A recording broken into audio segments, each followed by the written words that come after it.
بسم اللہ الرحمن الرحیم۔ السلام علیکم۔ میرا بھائی نشہ کرتا تھا۔ ایک دن اس نے نشے کی حالت میں میری بیوی کے ساتھ کی ہوئی بدکاریوں کو اگلنا شروع کر دیا۔ میں نے ایسے ظاہر کیا کہ میں نے کچھ سنا ہی نہیں۔ پھر میں نے بدلہ لینے کے لیے اس کی بیوی کے ساتھ پورے ایک ہفتے کے بعد میں گھر لوٹ کر آیا تھا۔ میری نوکری ہی ایسی تھی کہ نوکری کے لیے مجھے ایک ہفتہ دوسرے شہر گزارنا پڑتا تھا اور میں صرف 2 دن کے لیے ہی اپنے گاؤں واپس آتا اور پھر ایک ہفتے کے لیے واپس شہر چلا جاتا۔ میری بیوی میرے چھوٹے بھائی شفیق کے ساتھ رہتی تھی اور شفیق کے ہوتے ہوئے مجھے کبھی بھی اپنی بیوی ریحانہ کے لیے کوئی پریشانی محسوس نہیں ہوئی۔ وہ میری بیوی کا بالکل بہنوں کی طرح خیال رکھتا تھا، لیکن میں جب بھی 2 دن کی چھٹی پہ گھر آتا میری بیوی کا رویہ بہت عجیب ہوتا۔ وہ شفیق کے ساتھ بہت ہی بدتمیزی سے پیش آتی اور بات بے بات غصے سے اسے لڑتی۔ مجھے اپنی بیوی کا یہ رویہ بہت ہی برا لگتا تھا۔ میری غیر موجودگی میں میرا بھائی ہی اس کے لیے سہارا تھا، لیکن وہ میرے سامنے ہی میرے بھائی کو اس قدر دھتکارتی تھی کہ کبھی کبھی میں سوچتا کہ میرے پیچھے وہ میرے بھائی کے ساتھ کیسا سلوک کرتی ہوگی۔ میرے لیے میرا چھوٹا بھائی ہی سب کچھ تھا، کیونکہ ماں باپ کے انتقال کے بعد میں نے ہی اسے باپ بن کر پالا تھا اور ہمارے بہتر مستقبل کے لیے میں شہر روانہ ہو گیا تھا۔ شفیق نے تعلیم تو حاصل نہیں کی تھی، لیکن وہ گاؤں میں رہ کر ہی پرچون کی دکان چلا رہا تھا جو ہمارے گھر کے باہر والے حصے میں ہی تھی۔ آج بھی جب میں گھر پہنچا تو مجھے دیکھتے ہی میری بیوی نے شفیق کو کوسنا شروع کر دیا۔ جو اس کے دل میں آتا وہ کہتی چلی جاتی۔ نہ جانے شفیق سے اسے کیوں اس قدر نفرت تھی کہ وہ اسے ایک پل بھی برداشت کرنے کو تیار نہیں تھا، اور میں اس سب سے تنگ آ چکا تھا۔ ریحانہ اپنے دل کی بھڑاس نکال کر کمرے میں چلی گئی تو میں شفیق کے پاس ہی بیٹھ گیا۔ میرا سر شرم سے جھکا ہوا تھا۔ وہ کہنے لگا، بھائی آپ پریشان نہ ہوں، بھابھی سے میری ذمہ داری نہیں اٹھائی جاتی، اس لیے میں الگ گھر لینے کا سوچ رہا ہوں۔ شفیق کی بات سن کر میں نے اسے صاف انکار کر دیا۔ میں نہیں چاہتا تھا کہ میرا چھوٹا بھائی بالکل لاوارث ہو جائے، اور اگر شفیق الگ ہو جاتا تو ریحانہ کے لیے بھی اکیلے گھر میں رہنا آسان نہیں تھا، کیونکہ گاؤں کے حالات کچھ خاص اچھے نہیں تھے۔ آئے دن یہ چودھری کے آدمی کسی نہ کسی کو پریشان کرتے تھے۔ میں جانتا تھا کہ ریحانہ یہ سب کچھ اس لیے کر رہی ہے تاکہ میں اسے اپنے ساتھ شہر لے جاؤں اور وہ شفیق کی ذمہ داری سے بھی آزاد ہو جائے۔ اس لیے مجھے دیکھتے ہی وہ شفیق کے ساتھ اس قدر تلخ ہو جاتی کہ مجھے غصہ آنے لگتا۔ شفیق سے بات کرنے کے بعد میں کمرے میں داخل ہوا تو ریحانہ خاموشی سے بستر پر بیٹھی ہوئی تھی۔ مجھے دیکھ کر وہ کسی بھی طرح کی گرم جوشی کا اظہار نہیں کر رہی تھی۔ اسے تو شاید میرے آنے کی بھی خوشی نہیں ہوتی تھی۔ میں نے ایک سرد آہ بھری اور ریحانہ کے پاس بیٹھ گیا۔ میں نے ایک دفعہ پھر اسے پیار سے سمجھانے کی کوشش کی کہ وہ شفیق کے ساتھ اپنا رویہ ٹھیک کر لے، کیونکہ میں اسے اپنے ساتھ کسی طرح بھی شہر نہیں لے جا سکتا۔ شہر میں بہت زیادہ مہنگائی ہے اور اگر وہ میرے ساتھ چلی گئی تو شفیق یہاں اکیلا رہ جائے گا۔ ریحانہ نے ایک سرد نگاہ مجھ پر ڈالی اور کوئی جواب دیے بنا ہی گھر کے کاموں میں مصروف ہو گئی۔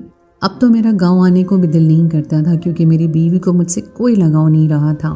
اسے تو شاید شہری زندگی کے مزے چاہیے تھے، جبکہ شہر کی زندگی بہت مشکل تھی۔ رات کے کھانے پر بھی ریحانہ نے بہت ہی بری طرح پٹک کر شفیق کے آگے کھانا رکھا تو میں اپنے غصے پر قابو نہ رکھ پایا اور میں نے اس کے چہرے پر ایک زوردار تھپڑ مار دیا، جسے کھانے کے بعد وہ کمرے میں بند ہو گئی۔ آج تک میں نے کبھی ریحانہ سے تیز آواز میں بات نہیں کی تھی۔ یہ پہلی دفعہ تھا جب میں نے اس پر ہاتھ اٹھایا تھا۔ شفیق مجھ پر غصہ ہونے لگا کہ بھائی آپ کیوں بھابھی پر غصہ کرتے ہیں، وہ معصوم ہے، آپ کے بغیر رہنا نہیں چاہتی، انہیں آپ کی ضرورت ہے، اگر آپ کے لیے ممکن ہے تو انہیں اپنے ساتھ ہی لے جائیں۔ شفیق کے اس قدر نرم رویے پر میں حیران تھا کہ کس طرح وہ میری خاطر میری بیوی کی ہر بدتمیزی کو برداشت کر رہا تھا۔ میں نے شفیق سے کہا کہ تم اچھی طرح جانتے ہو کہ میں کمپنی کی طرف سے دیے گئے ایک چھوٹے سے کمرے میں رہتا ہوں، جہاں 4 اور لڑکے بھی میرے ساتھ رہتے ہیں۔ میں تمہاری بھابھی کو لے جا کر کہاں رکھوں گا؟ وہ کہنے لگا کہ آپ کی بات ٹھیک ہے، لیکن اس طرح آپ ان پر غصہ کریں گے تو وہ گھر چھوڑ کر ہی چلی جائیں گی، سارے گاؤں میں ہماری بدنامی ہوگی، اور لوگ تو مرد کو ہی برا سمجھتے ہیں، عورت تو ہمیشہ مظلوم بن جاتی ہے۔ شفیق ٹھیک ہی کہہ رہا تھا، مجھے اپنی بیوی پر ہاتھ نہیں اٹھانا چاہیے تھا۔ وہ واقعی میرے بغیر تنہا زندگی گزار رہی تھی، اور ہو سکتا ہے اسی لیے کچھ چڑچڑی ہو گئی ہو۔ میں نے ریحانہ سے معافی مانگ لی تھی اور وہ ہزار و قطار رو رہی تھی اور اپنے گھر جانے کی ضد کر رہی تھی۔ ریحانہ کا گھر دوسرے گاؤں میں تھا اور وہاں جانے کے لیے اسے میری یا شفیق کی ضرورت پڑتی تھی۔ میں نے ریحانہ کے آگے ہاتھ جوڑ دیے کہ میں صرف 2 دن کے لیے ہی آتا ہوں اور تم مجھے چھوڑ کر جانے کی بات نہ کرو۔ وہ روتے ہوئے کہنے لگی کہ اگر ایسی بات ہے تو پھر مجھے اپنے ساتھ لے کر چلو، میں یہاں نہیں رہنا چاہتی۔ ریحانہ کی آنکھوں میں آنسو دیکھ کر میرا دل موم ہونے لگا تھا۔ میں نے اپنی پسند سے شادی کی تھی اور دوسرے گاؤں سے وہ تعلق رکھتی تھی۔ اس گاؤں میں میری خالہ رہتی تھی اور میں ایک دن اپنی خالہ کے گھر گیا تھا جب ہی میں نے ریحانہ کو پہلی بار دیکھا تھا۔ پھر خالہ کے توسط سے ہی میرا اور ریحانہ کا رشتہ ہو گیا تھا۔ وہ بہت ہی خوبصورت اور معصوم سی 17 سال کی ایک لڑکی تھی جسے دیکھ کر میں اپنے جذبات پر قابو نہیں رکھ سکا تھا۔ ہماری شادی کے شروع کے دن ہی بہت خوبصورت تھے۔ وہ مجھ سے بہت محبت کرتی تھی اور میں نے بھی اسے محبت دینے میں کوئی کسر نہیں چھوڑی تھی۔ میں شادی میں 1 مہینے کی چھٹیاں لے کر گاؤں آیا تھا اور جب وہ چھٹیاں ختم ہو گئیں اور میں واپس ہفتے بھر کے لیے شہر چلا گیا، اس کے بعد ریحانہ کا مزاج بدلتا ہی چلا گیا۔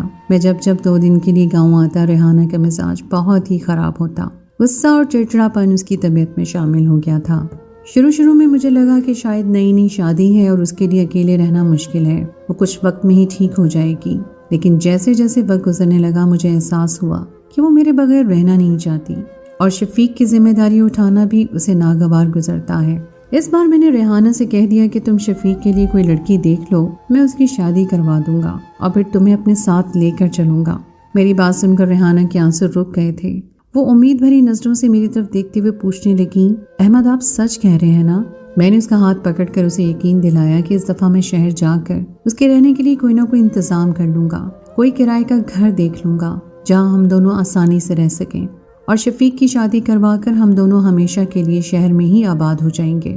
ریحانہ کا مزاج بہت عرصے کے بعد کچھ ٹھیک ہوا تھا اور وہ رات ہم دونوں نے ایک دفعہ پھر ایک ساتھ گزاری تھی، ورنہ اب تک تو میں جب بھی شہر سے آتا وہ منہ پھیر کر سو جاتی اور ہم دونوں کے درمیان کوئی تعلق نہ بن پاتا۔ میں شہر کے لیے نکلنے لگا تو ریحانہ نے کہہ دیا کہ میرے آنے تک وہ شفیق کے لیے دلہن ڈھونڈ لے گی اور میں بھی اس کے لیے رہنے کا انتظام کر کے لوٹوں۔ 1 ہفتے بعد جب میں واپس آیا تو ریحانہ نے اپنی بات کے مطابق گاؤں کی منشی کی بیٹی کو شفیق کے لیے پسند کر لیا تھا اور مجھے دیکھتے ہی وہ ایک پاؤں پر کھڑی ہو گئی کہ رشتہ طے کر کے شادی کی بات کی جائے۔ میں نے بھی اسے 1 ہفتے میں ایک چھوٹا سا مکان کرائے پر لے لیا تھا۔ میں بھی جلد سے جلد اس جھگڑے کو ختم کرنا چاہتا تھا۔ میرے لیے بھی ریحانہ سے دور رہنا مشکل تھا، لیکن اصل مسئلہ تو ریحانہ اور شفیق کے درمیان کا رشتہ تھا جو کسی طرح ٹھیک ہونے کا نام ہی نہیں لے رہا تھا۔ شفیق کے دل میں ریحانہ کے لیے جس قدر عزت اور محبت تھی، ریحانہ اس کے ساتھ اتنا ہی زیادہ بری طرح پیش آتی تھی۔ شفیق سے رضامندی لے کر میں نے اس کا رشتہ منشی کی بیٹی میمونہ کے ساتھ طے کر دیا۔ گاؤں میں ہر کوئی ہماری شرافت سے واقف تھا، اس لیے منشی نے خوشی خوشی میمونہ کا رشتہ شفیق کے لیے دے دیا تھا۔ 2 مہینے کے بعد کی شادی کی تاریخ پکی ہوئی تھی اور ان 2 مہینوں میں مجھے شہر کے گھر کو بھی پوری طرح تیار کرنا تھا، کیونکہ ریحانہ کو بہت ساری چیزوں کی ضرورت ہوتی اور شادی کی تیاری بھی کرنی تھی۔ میں نے ریحانہ سے کہہ دیا کہ اب میں 2 مہینے کے بعد ہی لوٹ کر آؤں گا۔ یہ سن کر پہلے تو وہ پھوٹ پھوٹ کر رو پڑی، لیکن پھر اس وعدے پر مسکرا دی کہ اس کے بعد وہ دوبارہ کبھی گاؤں میں قدم نہیں رکھے گی۔ اس کی خوشی اور ہمارے رشتے کو بچانے کے لیے میں نے اسے وعدہ کر لیا۔ حالانکہ یہ بات مجھے گوارا نہیں تھی کہ میں شفیق کو تنہا چھوڑ دوں۔ میں نے شہر میں دن رات محنت کی اور 2 مہینوں میں اتنے پیسے جمع کر لیے کہ شہر والے گھر میں بھی ضرورت کا سامان بلوا دیا اور کچھ پیسے بھائی کی شادی کے لیے بھی جوڑ لیے۔ 2 مہینوں بعد جب میں گھر واپس پہنچا تو ریحانہ کا چہرہ بالکل پیلا پڑا ہوا تھا۔ ایسا لگتا تھا جیسے اس کے جسم سے خون ہی ختم ہو گیا ہو۔ اس کی ایسی حالت دیکھ کر میں پریشان ہو گیا تھا، لیکن وہ مسکرا کر کہنے لگی کہ اب میں آ گیا ہوں نا تو سب ٹھیک ہو جائے گا۔ بہت عرصے کے بعد میں نے اس کے چہرے پر سکون کی مسکراہٹ دیکھی تھی، لیکن مجھے اس کی بہت فکر ستا رہی تھی۔ ہماری شادی کو 1 سال کا عرصہ گزرا تھا اور اس 1 سال میں اس کی خوبصورتی مان پڑ گئی تھی۔ ایسا لگتا ہے جیسے اس پر بہت ظلم ہو رہا ہو، جبکہ اسے پریشان کرنے والا کوئی بھی نہیں تھا۔ ساس نندو جیسا کوئی لڑائی جھگڑا نہ ہونے کے باوجود بھی نہ جانے کیوں اس نے میرے معصوم سے چھوٹے بھائی کو اپنے سر پر سوار کر لیا تھا۔ خیر اب تو میں بھائی کی شادی کروا کے اس کے ساتھ ہی جانے والا تھا۔ ریحانہ شادی کی تیاریوں میں مصروف ہو گئی تھی اور میں بھی شفیق کے ساتھ گاؤں بھر میں شادی کی دعوت بانٹ رہا تھا۔ شادی سے 1 رات پہلے میں اور شفیق اس کے دوست کے گھر گئے۔ شفیق کا دوست کہنے لگا کہ اب تو تیری شادی ہو جائے گی، پھر تو کہاں ہمیں یاد کرے گا، چل آج کی رات ہم لوگ مل کر مزے کرتے ہیں۔ اس نے دیسی شراب کی بوتلیں نکال کے ہمارے آگے رکھ دیں۔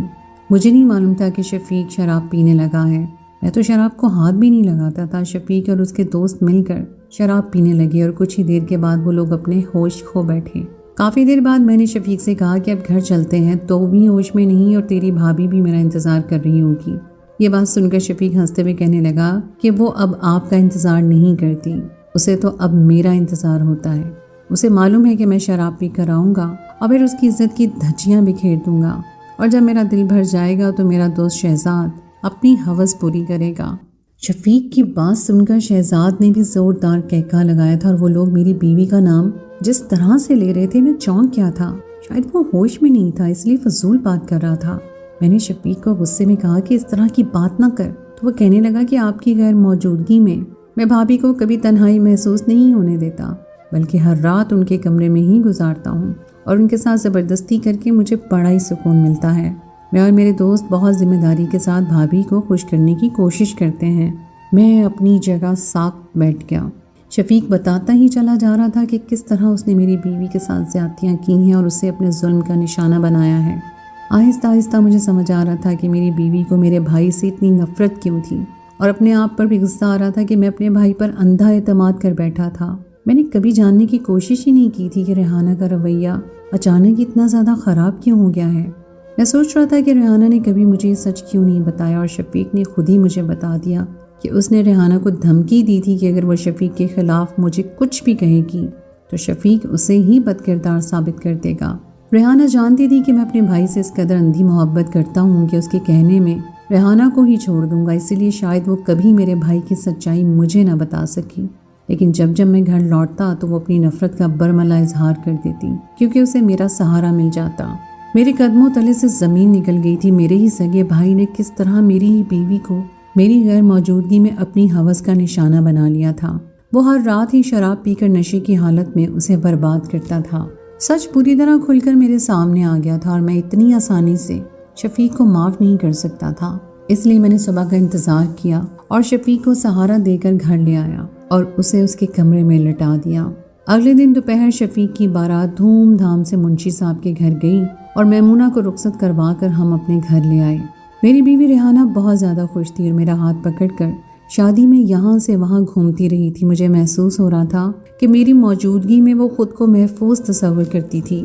شفیق کو یاد ہی نہیں تھا کہ اس نے نشے کی حالت میں کس طرح اپنے اندر کی گندگی میرے سامنے بیان کر دی ہے۔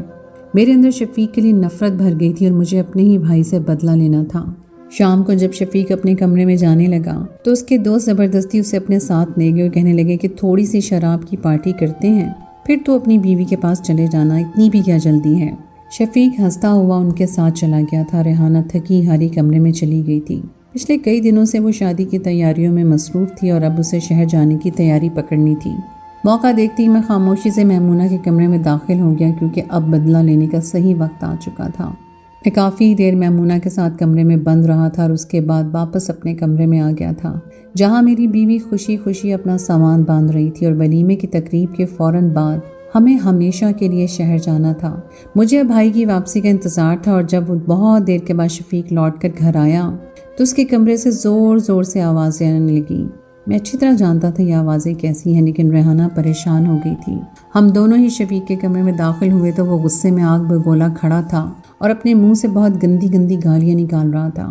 میں نے شفیق سے پوچھا کہ آخر ایسا بھی کیا ہو گیا ہے کہ شادی کی رات وہ اس قدر غصے میں پاگل ہو گیا ہے۔ شفیق میری طرف دیکھ کر غصے میں کہنے لگا کہ مجھے آپ سے ایسی امید نہیں تھی۔ آپ کی موجودگی میں کس طرح کوئی غیر مرد میرے گھر میں گھس کر میری بیوی کے ساتھ زیادتی کرنے کی کوشش کر سکتا ہے۔ شفیق کی بات سن کر ریحانہ نے پریشانی کے عالم میں میمونہ کی طرف دیکھا۔ وہ سر جھکائے بیٹھی تھی۔ شفیق کہہ رہا تھا کہ میمونہ نے اسے بتایا ہے کہ شہزاد چوری چھپ کے گھر آیا تھا اور اس نے میمونہ کے ساتھ زبردستی کرنے کی کوشش کی ہے، لیکن جب اس نے شور مچایا تو وہ بھاگ کھڑا ہوا۔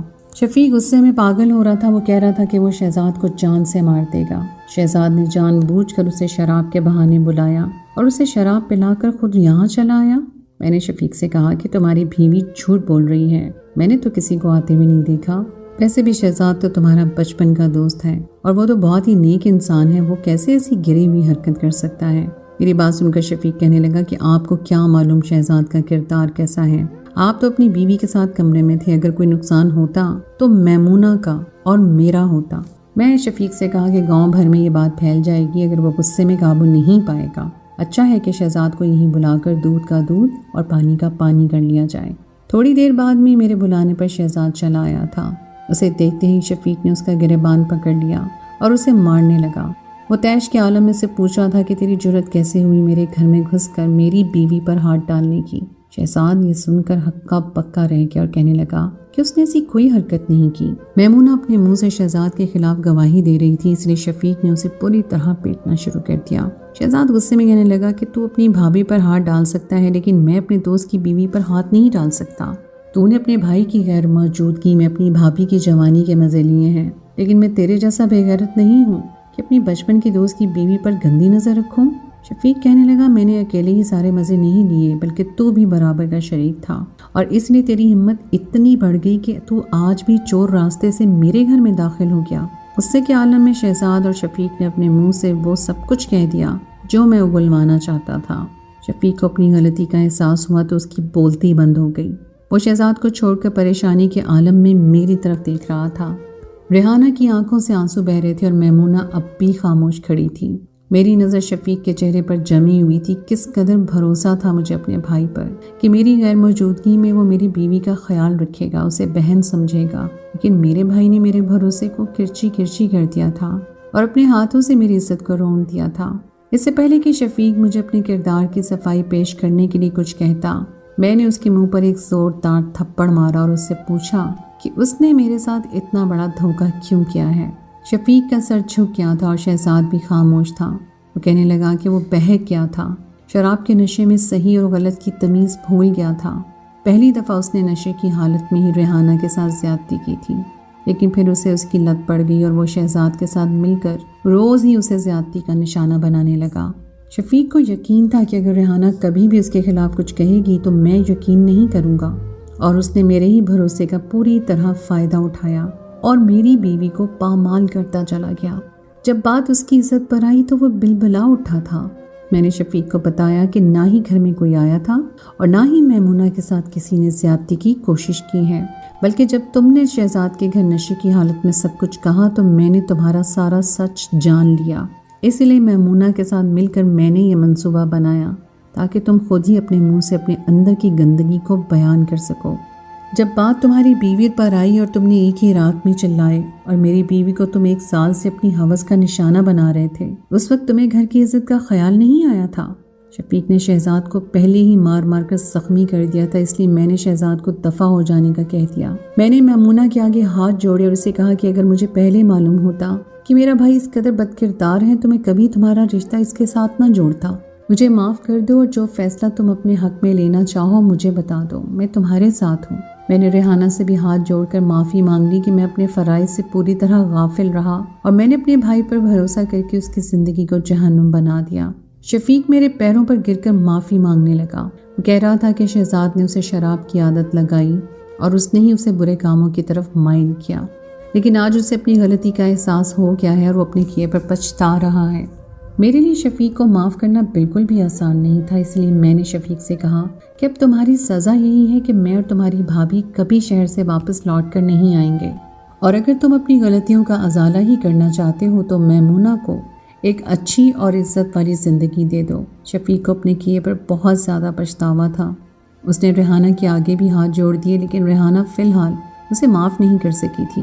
البتہ میمونہ نے اتنی گنجائش ضرور رکھی تھی کہ وہ کچھ دن شفیق کے ساتھ رہ کر دیکھنا چاہتی تھی کہ شفیق میں کوئی بدلاؤ آیا ہے یا نہیں۔ اگر سچ میں ہی شفیق سارے کام غلط چھوڑ دیتا اور خدا کے راستے پر چل پڑتا تو میمونہ بھی زندگی بھر اس کا ساتھ نبھانے کے لیے تیار تھی۔ ریحانہ کا ہاتھ تھام کر میں ریل گاڑی میں بیٹھ گیا۔ ہماری منزل شہر تھی اور اب گاؤں کی طرف مجھے پلٹ کر نہیں دیکھنا تھا، کم از کم اس وقت تک نہیں جب تک ریحانہ خود سے میرے بھائی کو معاف نہ کر دیتی۔ میرا بھائی میری بیوی کے لیے نام محرم تھا۔ دیور اور بھابھی کے رشتے کو فتنہ قرار دیا گیا ہے اگر ان میں پردہ نہ ہو تو، لیکن میں نے اس بات کی طرف بالکل بھی دھیان نہیں دیا تھا۔ جب انسان دین کے احکامات پر نظر نہیں ڈالتا اور اپنی مرضی کے فیصلے کرتا ہے تو اسے ایسے ہی نتیجہ ملتا ہے جیسے مجھے ملا۔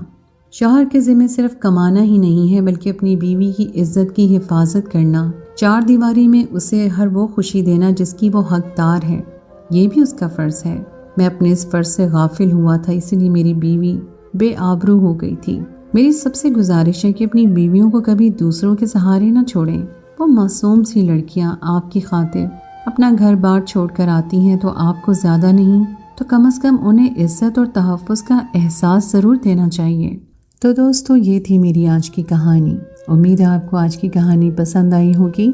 کہانی اچھی لگے تو اس کو لائک ضرور کیجیے، اپنے دوستوں کے ساتھ شیئر کیجیے، اور اگر آپ نے ابھی تک میرے چینل سنو ذرا کو سبسکرائب نہیں کیا تو اس کا فوراً کر لیجیے۔ اور اگر آپ کی بھی کوئی آپ بیتی ہے اور آپ اسے لوگوں کے سامنے لانا چاہتے ہیں تو کامنٹ سیکشن میں اپنی کہانی ہمارے ساتھ ضرور شیئر کیجیے، ہم آپ کی کہانی کو منظر عام پر لائیں گے۔ اگلی کہانی تک کے لیے مجھے اجازت دیجیے۔ خدائے پیمان۔